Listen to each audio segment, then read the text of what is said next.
GVO Squad. It's Nesby Gang. Hey, it's Nesby Gang. GVO Squad. Good morning, good evening, or good night. This is your boy Nesby here with another Trans Men Speak. They are taking a chance and sharing their stories. So, GVO Squad, you already know to show them nothing but love and support. These men took the time to show me love and support, and I am so very grateful for them. Tonight, you are meeting. Girls football league, we get a lot of media, so trust me. I get it. So we are here tonight with Chris, and what did you say you started the first girls football team? Yeah, so we started the first all youth girls 5th through 12th grade tackle football league in the United States. That's what's up. I think that's pretty dope. Like, cause it's like you treating us equally to our male counterparts and letting us play football. So I think that's dope. I think it's awesome because Yeah. the girls feel comfortable playing against other girls. Mhm. When they don't feel like if they go on a men's team, it's like they only get certain positions that they get to play, and that's not fair. Right. And we're expecting 450 girls this season. That is amazing. Yes. I love it. I definitely love that. So what do you do now, like for daily work? So I am an aqua therapist. I opened up an adaptive swim school for children with cerebral palsy, different birth injuries, adults with disabilities, Okay. spinal cord. You must feel real comfortable around people with disability. Yeah, because I don't see them for their disability. I see them Got as you. like everybody else. Even if they can't verbally talk, they're still in there. Right. They still know what's going on, and when I get them in the water, they can move freely out of their wheelchair. That's what's up. Yeah. That's like providing them with a whole nother, quality to life. Like, that's what's up. That's dope. So when did you come out as a lesbian? So I came out, well, let's see. How old was I? 19 years old when I came out as lesbian. Okay. And how old were you when you came out as transgender? 36. Okay. And how old are you now? 36. Okay, that's what's up. At least I'm not the only one that waited till I was like 30, you know what I mean? So I feel good about that. It's hard for us 90s kids to finally come out. Yeah. Junior high, we couldn't come out. Yeah, wasn't nothing you could do or say. And your parents was like, well, if I'm buying your clothes, that's what you wearing. When you buy your own clothes, then you can wear what you want to wear type. Exactly. How did your mom take it when you told her that you were transitioning? My mom, she freaked out at first. She panicked because she felt like she was losing her daughter. Okay. And when she's like, I need to call Sheriff. Sheriff, with Chaz. I said, Mom, you're not going to get a hold of Sheriff. I'm like, come on. And so she didn't know what direction to go. She purchased a book that was about a male to female. I said, Mom, Right. come on. You can't, you're not going to understand. So we started going to counseling together, and she's getting a better understanding. That's what's up. She loves me. And my dad, he's like, I don't care. I already knew about it. Because he's the one that took me shopping for the corduroy pants in the 90s. Like all the skate clothes that I wanted. So, That makes sense. So Dad was here for it. Yeah.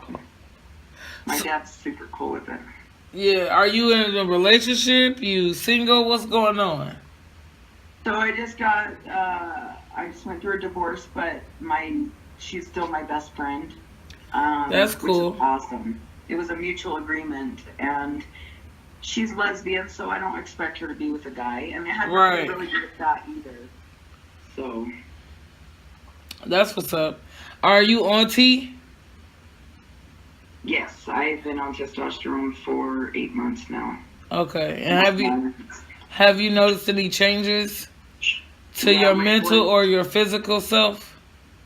my voice has dropped a lot, and I Okay. can tell because I look back at some videos from before, and then I'm growing facial hair. I just haven't really I shave just because of my work. I'm too paranoid to have facial hair Mm. in the pool with, I want to get my top surgery. I got you. When are you planning on having top surgery? I'm planning December of this year because I have to be out of the water for 8 weeks. Okay, so why not do it in the wintertime? That makes sense. Yeah, I don't want it to ruin my summer, and then I'm going to Greece again to go teach aquatherapy. So I don't want to what if the stitch gets infected or something? I don't want to take a risk. Right, right. I need to be able to recover. Excuse me. That makes sense. So, one of the things that do you still deal with dysphoria or no? Yes, and so the dysphoria for me, it was my menstrual cycle, all the bottom stuff, the Yeah. uterus, that's how this whole thing started. My ex-partner, I don't see her as an ex because she's my ex-wife, but I don't see her that way. We were going for a walk, and she's like, "Why don't you want to have kids?" And she's like, "You always say that we're going to have kids, but why don't you want to carry? And why is it so difficult for you to go shopping?" And it finally came out. I just threw the biggest tantrum, and I said, I'm in the wrong body. I am a man. I want to be a guy. The thought of carrying a child in my womb grosses me out. Okay. And I always made a big deal about my period. It just freaked me out every time. So Yeah. mainly, I think it was my bottom part is where I have the most dysphoria. That makes sense. So, are you gonna have bottom surgery too? I might not need it. Just because there's been some girls. Okay. With the I might need it. testosterone? Yeah. Is it weird that it grows? Is it like a weird feeling that you go through? What is it exactly that you go through? Well, the cool thing about this is I was already, and I can say this, I'm not shy, I was already born with an enlarged clitoris. Okay. So with the testosterone, It just made it bigger. It made it bigger, so I might get this, if I get a surgery, it'd be the skin. Okay. The plastic, whatever they call it, where they take the skin around. Got you. So The other one is complicated. I'm too nervous. Yeah, because you actually got to give up an arm and a leg to do that. Literally, your arm and your leg for them skin grafts and everything else. I don't think I would be able to look down at my arm and be okay with that. No. I can't go. It's like a reminder, foreskin, do you get it? Yep. You know what? Right. But right. Yeah.